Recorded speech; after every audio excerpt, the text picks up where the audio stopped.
미국 등 주요국의 유동성 공급에도 불구하고 전 세계 금융시장이 폭락세를 나타내고 있습니다. 환율과 국제유가, 금시장마저 출렁이고 있습니다. 국회가 코로나19 확산 대응 추가 경정 예산안 규모를 원안 11조 7천억 원 수준으로 유지하기로 합의했습니다. 문재인 대통령은 정부 서울청사에서 국무회의를 주재하고 금융, 외환시장 불안에 신속히 대응해 유동성 공급을 적게 해달라고 당부했습니다. 코로나19 사태로 주가가 폭락하자 저가 매수를 노리는 개인 투자자들이 주식 투자에 나서며 증시 주변 자금이 사상 최대 규모로 증가했습니다. 센 경제라이브 출발합니다.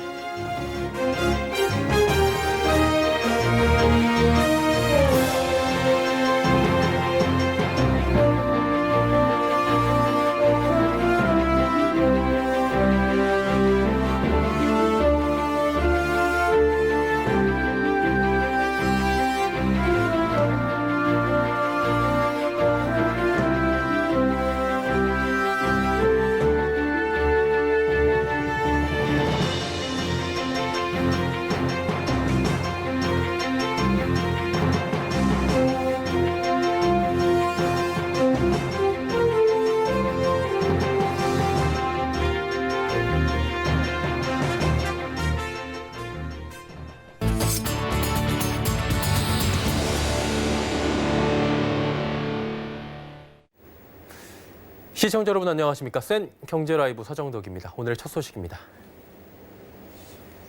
전 세계 금융시장이 코로나19 패닉에 빠졌습니다. 미국 등 주요국의 유동성 공급에도 불구하고 주식시장은 폭락했습니다. 환율과 국제유가, 또 금시장마저 출렁이고 있는데요. 양한나 기자가 전해드립니다. 미국 연방준비제도의 경기부양책도 증시 폭락을 막기에는 역부족이었습니다. 간밤 뉴욕 증권거래소에서 다우지수는 12.93% 급락한 2188.52에 스탠더드앤드푸어스 500지수는 11.98%, 나스닥 지수는 12.32% 급락한 채 장을 마감했습니다. 3대 지수의 낙폭은 120년 뉴욕 증시 역사에서 1987년 블랙먼데이 이후 최대 하락입니다. 이날 4% 급락하며 장중 1650선이 붕괴된 코스피는 전거래일보다 2.47% 내린 1672.44에 거래를 마쳤습니다. 외국인은 1조 92억 원을 순매도했고 개인과 기관은 각각 5,994억 원, 3,580억 원을 순매수했습니다. 반면 코스닥은 2.03% 상승한 514.73의 장을 마감하며 500선을 회복했습니다. 서울 외환시장에서 원달러 환율은 17원 50전 오른 1243원 50전에 거래를 마감했습니다. 국제 유가는 30달러 아래로 급락했습니다. 뉴욕 상업거래소에서 서부 텍사스산 원유 4월 인도분은 전장 대비 9.6% 하락한 배럴당 28.7달러로 폐장했습니다. 런던 IC 선물거래소에서 북해산 브렌트유 4월 인도분은 전장보다 11.2% 하락한 배럴당 30.05달러로 거래를 마쳤습니다.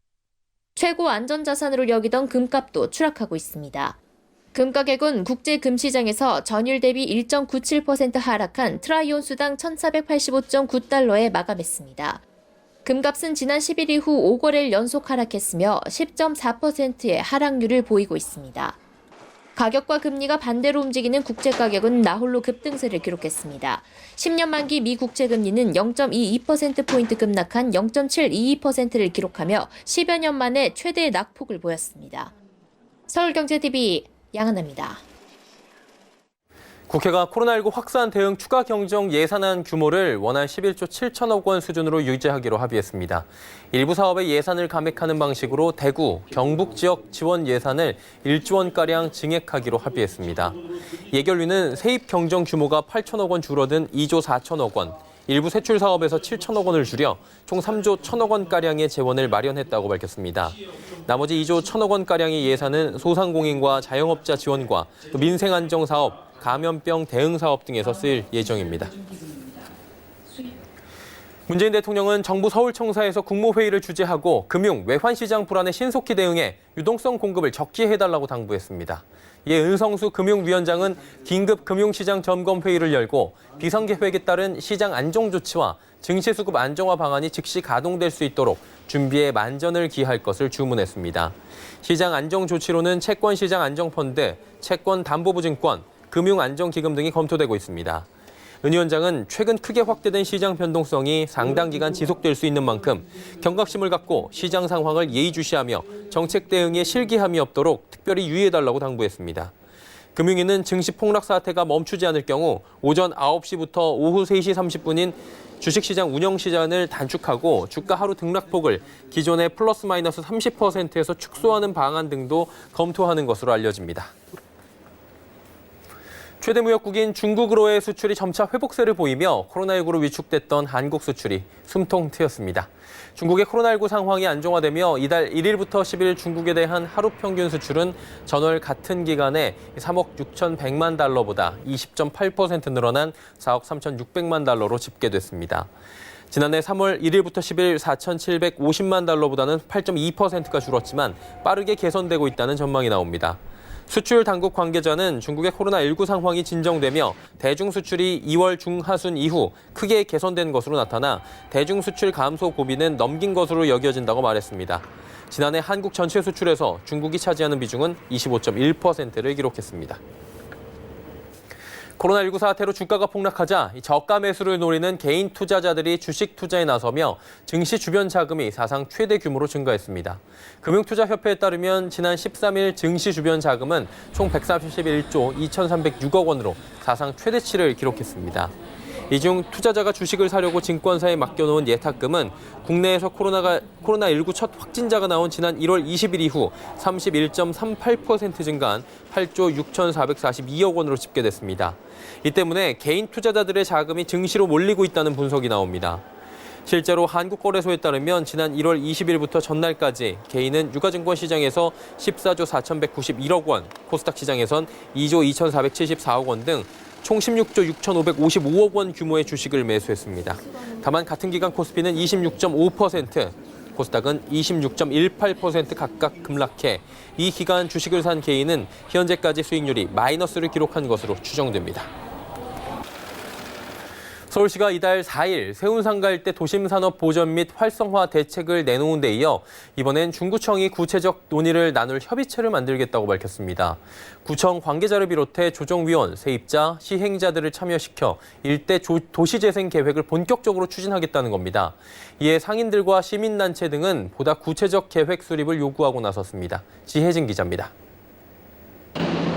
서울 중구 세운 수표지구 일대. 서울시는 지난 4일 이 일대를 도심제조산업허브로 만들겠다고 밝혔습니다. 세운지구 일대 상인들과 청계천을지로 보존연대 관계자들은 대책의 방향성을 개발, 정비에서 보전, 재생으로 전환한 것에 환영한다는 뜻을 밝혔습니다. 하지만 구체적인 계획이 마련되지 않는 한 생색내기용에 불과하다고 꼬집었습니다. 이들은 이주 일정, 공공상가 분양가 책정 등과 같은 세부 계획을 서둘러 마련해야 한다고 촉구했습니다. 서울시는 관리 처분 인가를 비롯한 세세한 사항은 관할 구청에서 담당한다는 입장. 중구청은 현재 세입자를 비롯한 구청 관계자, 시행자, 조정위원 등이 참여하는 협의체를 구성해 대책을 현실화한다는 방침입니다. 예, 협의체가 해서 아직 마련할 예정인데 국회에서 이제 곧 조정할 예정이고요. 근데 협의체가 구성 안 됐다 그래서 협의를 안 하고 그런 건 아니고요. 계속 소통하고. 하지만 상인들과 시민단체는 이를 온전히 믿을 수 없다고 주장합니다. 서울시 대책이 당초 지난해 말에 나오기로 했던 데다 대책이 나온 후에도 계속해서 상인들이 시행사인 한호건설로부터 소송장이나 공문을 받고 있기 때문입니다.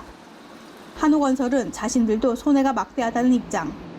한호건설 관계자는 10년에서 15년을 내다보고 준비했던 사업이 지난해 초 갑자기 전면 재검토에 들어가면서 무작정 행정처분만 기다리는 상황이라고 설명했습니다.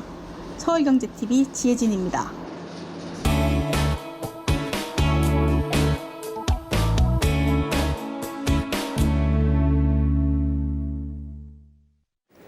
서울시가 중구 세운지구 일대를 도심 제조산업 허브로 재생한다는 대책을 내놓은 가운데 상인과 시행사, 서울시 간의 갈등이 심화되고 있는 모습입니다.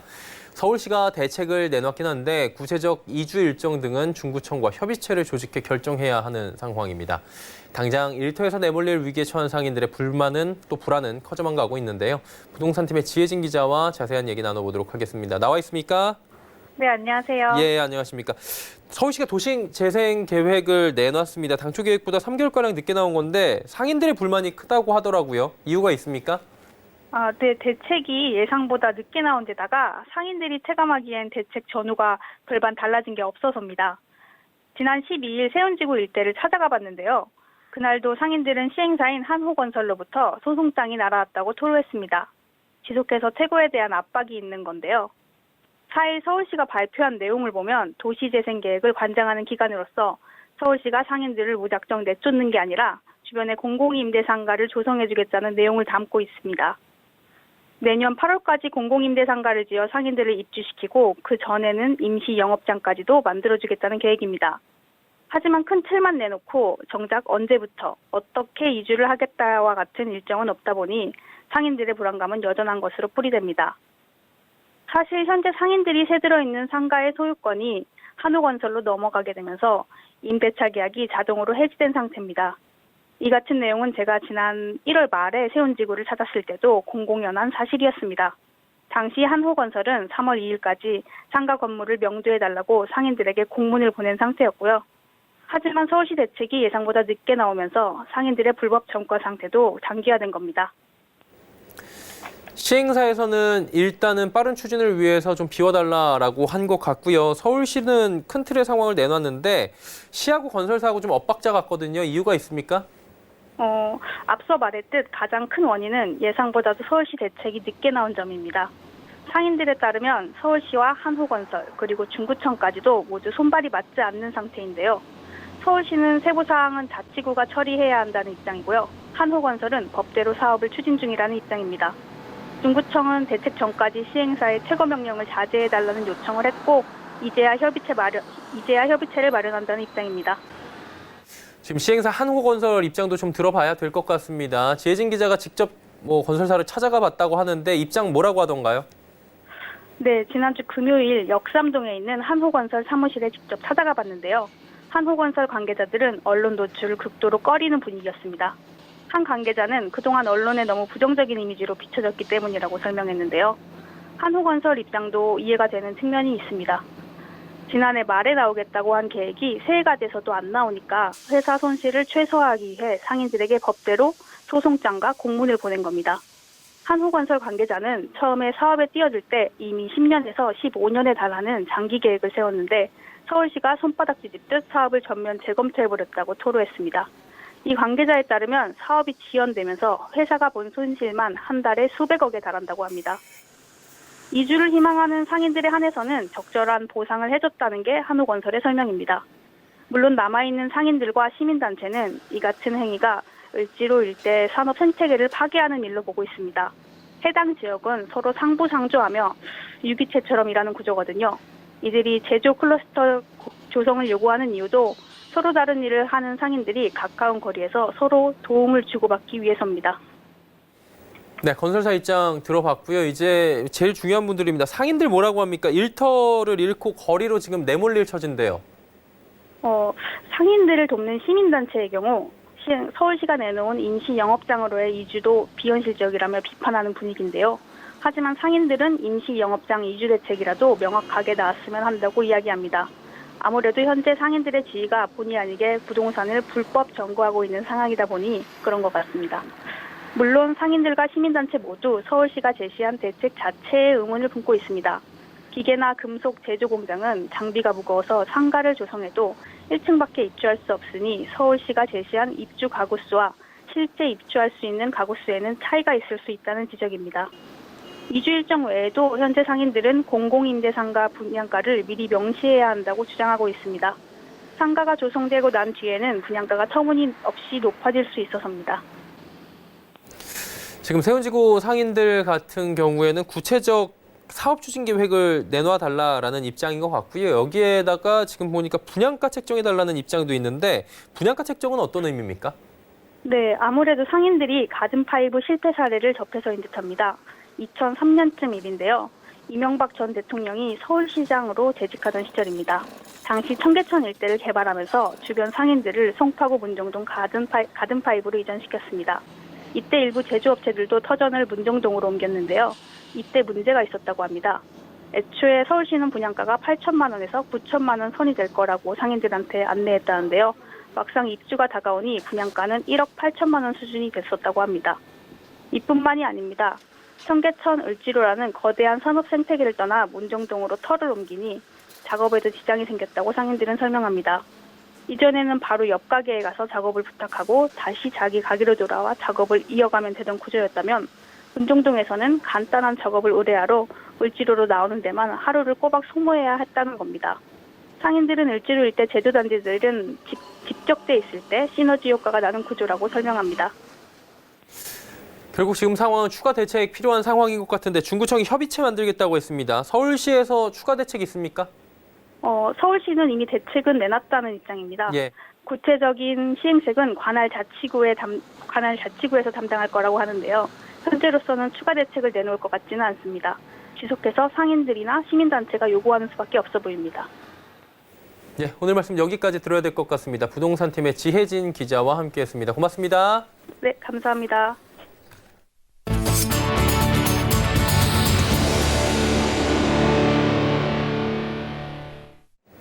자금 조달 비용 지수 코픽스가 일제히 내리며 이와 연동된 은행권의 변동형 주택담보대출 금리가 최저 연 2.55%까지 하락했습니다.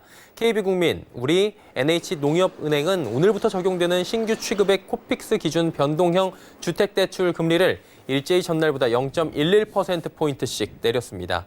신잔액 기준 코픽스 연계 주택대출 금리도 0.03%포인트씩 떨어졌습니다. 은행연합회는 2월 신규 취급액 기준 코픽스가 1.43%, 신잔액 기준은 1.44%로 각각 전달보다 0.11%포인트, 0.03%포인트씩 하락했다고 발표했습니다. 이제 약 4개월 앞으로 다가온 도쿄올림픽을 두고 국제올림픽위원회 IOC가 오늘 오후 긴급 대책회의를 진행합니다. 코로나19 확산으로 올림픽 개최에 회의론이 퍼지고 있다는 점에서 IOC 회의 결과에 이목이 집중되고 있는데요. 올림픽 연기가 결정될 경우 올림픽 특수를 기대했던 기업들의 주가 약세가 예상됩니다. 이소연 기자입니다. 한국 시간으로 오늘 오후 9시 국제올림픽위원회 IOC가 도쿄올림픽을 두고 긴급 대책회의를 개최합니다. 올림픽이 약 4개월 앞으로 다가온 상황에서 코로나19 확산세가 잦아들지 않자 회의를 소집한 겁니다. 올림픽 개최국인 일본 내 여론조사에서도 올림픽 정상 진행에 대한 부정적인 응답이 80%에 달했던 만큼 이번 IOC 회의에서는 올림픽 연기 혹은 취소 결정이 내려질 가능성이 높아 보입니다. 문제는 7월 도쿄올림픽이 연기 혹은 취소될 경우 올림픽 특수가 무산되는 기업들입니다. 코로나19로 이미 실적 하락과 주가 하락을 경험한 항공주와 여행주가 대표적입니다. 증권업계에서는 이들 기업의 실적이 7월 올림픽을 전후로 서서히 회복될 것으로 전망해왔는데 올림픽 일정에 차질이 생길 경우 반등 시점이 미뤄질 수 있는 상황입니다. 증권사 기업 분석 보고서에서 올림픽 특수가 수차례 거론됐던 JTC나 도쿄올림픽 5G 중계 수혜가 기대됐던 HFR 등도 마찬가지입니다. 특히 일본 내에서 면세점을 운영하는 JTC의 경우 올림픽에 따른 방일 관광객 증가 특수가 기대됐던 만큼 올림픽 무산은 기업 실적의 부담으로 작용할 전망입니다. 오늘 오후 9시 IOC의 긴급 회의 결과가 올림픽 진행과 관련 기업들에 어떤 영향을 줄지 관심이 집중됩니다. 서울경제TV 이소연입니다. 기아자동차가 오늘 상반기 야심작인 4세대 소렌토를 공식 출시했습니다. 코로나19 확산 방지를 위해 오프라인 출시 행사 없이 온라인 토크쇼로 차량을 공개했는데요. 정세미 기자가 전해드립니다. 기아자동차의 중형 SUV 소렌토가 2014년 3세대 후 6년 만에 신규 모델로 출시됐습니다.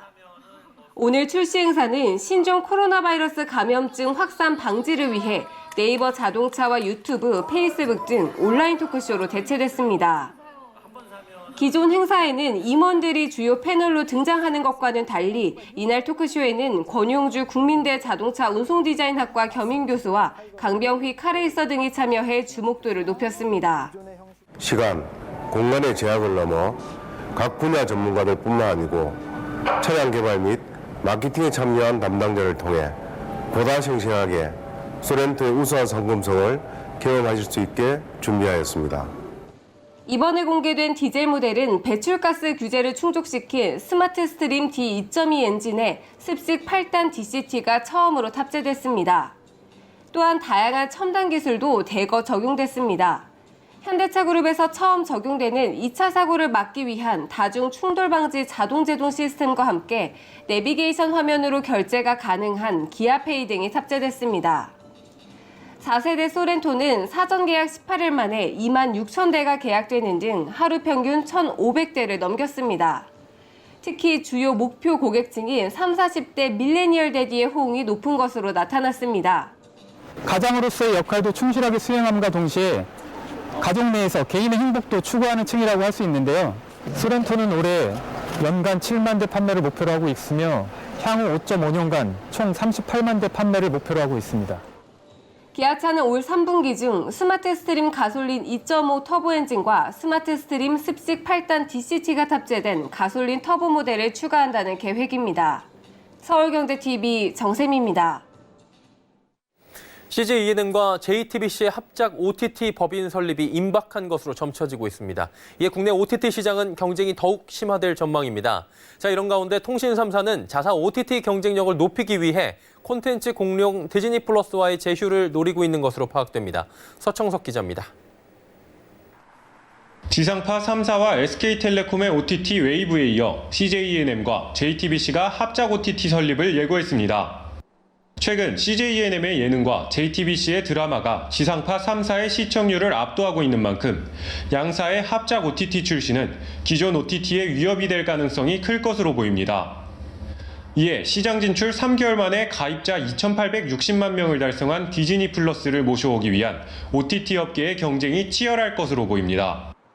한 통계에 따르면 지난 2월 주요 OTT 국내 이용자 수는 넷플릭스가 317만 명, 웨이브가 275만 명, U+ 모바일이 183만 명, 시즌과 티빙이 각각 126만 명, 125만 명으로 집계됐습니다. OTT 이용자 수에서 넷플릭스를 제외하면 격차가 크지 않기 때문에 디즈니 플러스를 품는다면 순위 변동이 가능하다는 계산입니다. 특히 디즈니 플러스는 인도의 서비스 진출 방법으로 단독 OTT 형태가 아닌 현지 미디어 플랫폼과 손을 잡는 방식을 취해 한국 진출 시에도 국내 미디어 플랫폼과의 제휴 가능성이 클 것이라는 전망입니다. SK텔레콤은 디즈니 모시기에 가장 적극적입니다. 박종호 SK텔레콤 사장은 지난해 11월 공개적으로 디즈니와 협상을 위해 만났다고 말했고 현재도 계속해서 물밑 작업을 하고 있는 것으로 알려졌습니다. KT는 자사 시즌은 오픈 플랫폼을 지향해 다른 업체와 제휴를 고려 중이라며 디즈니와의 제휴 가능성을 열어뒀습니다. LG U+의 경우 이미 넷플릭스와의 제휴 경험이 있어 그동안 쌓인 노하우로 디즈니와의 협상을 이끌어낼 가능성도 큰 상황입니다.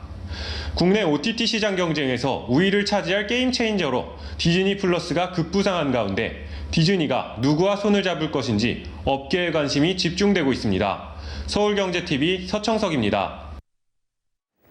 해외에 있는 가족이나 친구에게 돈을 보내려면 은행을 찾아 대기표를 뽑고 계좌를 종이에 적는 등 번거로운 점이 많았습니다. 각종 수수료는 덤이었죠. 최근 핀테크 업체, 카드사까지 해외 송금 시장에 뛰어들며 서비스가 쉽고 빨라지고 있다고 합니다. 유민호 기자가 전해드립니다. 중국에 있는 친구에게 돈을 보내려는 직장인 백지연 씨. 은행 번호표 대신 백 씨가 손에 쥔 건 스마트폰입니다. 해외 송금 서비스 애플리케이션을 켠 뒤 클릭 몇 번으로 이체를 끝냅니다. 알리페이 계정을 가지고도 송금을 할 수 있었고 굉장히 빠른 시간 내에 가가지고 보내는 저도 그렇고 받는 친구도 그렇고 굉장히 편리했다고 느꼈습니다. 유통공룡 알리바바의 전자결제 업체 알리페이와 손잡은 ICB는 올해 초 해외 송금 서비스 디벙크를 출시했습니다. 상대방 알리페이 계정만 알고 있으면 언제든지 송금이 가능하고 중국에선 빠르면 5분 안에 입금 내용을 확인할 수 있습니다. 그 가족들이 중국에 계시기도 하고 또 유학을 보내시기도 하고 해서요. 학자금을 보낸다거나 아니면 생활비를 보낸다거나 하는 것들 니즈가 있으신데 저희 같은 걸 쓰실 경우에 그 은행을 통해서가 아니라 바로 알리페이 계정으로 쓸 수 있어서 법 개정으로 단독 해외 송금 서비스가 가능해진 카드사들도 경쟁이 치열합니다. 롯데카드는 지난해 말 해외 송금 서비스를 개시했고 KB국민카드도 이달 서비스를 정식 출시할 계획입니다. 특히 싱가포르, 영국, 베트남 같은 경우에는 실시간 계좌 송금이 가능하며 다른 국가들도 최대 2일 이내 송금할 수 있다는 장점이 있습니다. 더 저렴한 수수료와 은행 계좌를 등록할 필요 없는 편리함까지 해외 송금 시장의 경쟁이 치열해지면서 차별화된 고객 맞춤형 서비스들도 속속 등장하고 있습니다. 서울경제TV 유민호입니다.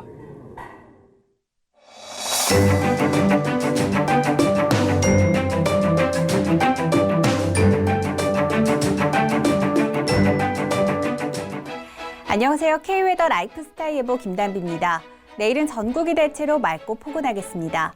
아침 기온 서울과 대구 2도, 광주 5도로 시작해서 한낮에는 서울 16도, 광주 20도, 대구 19도까지 오르면서 오늘보다 더 따뜻하겠습니다. 다만 아침 저녁으로 일교차가 10도 이상 크게 벌어져 유의하셔야겠습니다. 한편 현재 경기 남부와 강원 동해안, 충북과 경상도, 전남 동부 곳곳으로는 건조주의보가 내려져 있는데요. 그 밖의 지역으로도 대기가 차차 건조해지겠습니다. 여기에 내일 강원 영동을 제외한 전국의 미세먼지 농도 나쁨 단계로 공기가 탁하겠습니다. 건조하고 탁한 대기에 호흡기가 약해지기 쉬우니까요. 호흡기 건강에도 신경 쓰시기 바랍니다. 내일은 서해상에서 다가오는 고기압의 영향을 받아 전국이 대체로 맑겠습니다. 다음은 자세한 지역별 날씨입니다. 중부지방의 아침 기온 인천 4도, 대전 2도를 보이겠고요. 낮 기온은 15도를 웃돌며 포근하겠습니다. 동해안의 아침 기온 4에서 5도가 예상되고요. 한낮에는 16에서 17도 선까지 오르며 온화하겠습니다. 남부지방의 아침 기온 전주 3도, 부산 7도를 보이겠고요. 낮 기온은 20도 가까이 올라 따스하겠습니다. 바다의 물결은 동해상으로 최고 3m까지 높게 일겠습니다. 항해나 조업하는 선박들은 각별히 주의하시기 바랍니다. 당분간 포근한 봄 날씨가 계속되는 가운데 목요일에는 중부지방에 비가 내리다 그치겠고요. 일요일에는 남해안과 제주도에 비가 내릴 전망입니다. 날씨였습니다. 센 경제 라이브 저희가 준비한 소식은 여기까지입니다. 편안한 저녁 시간 보내시길 바랍니다. 고맙습니다.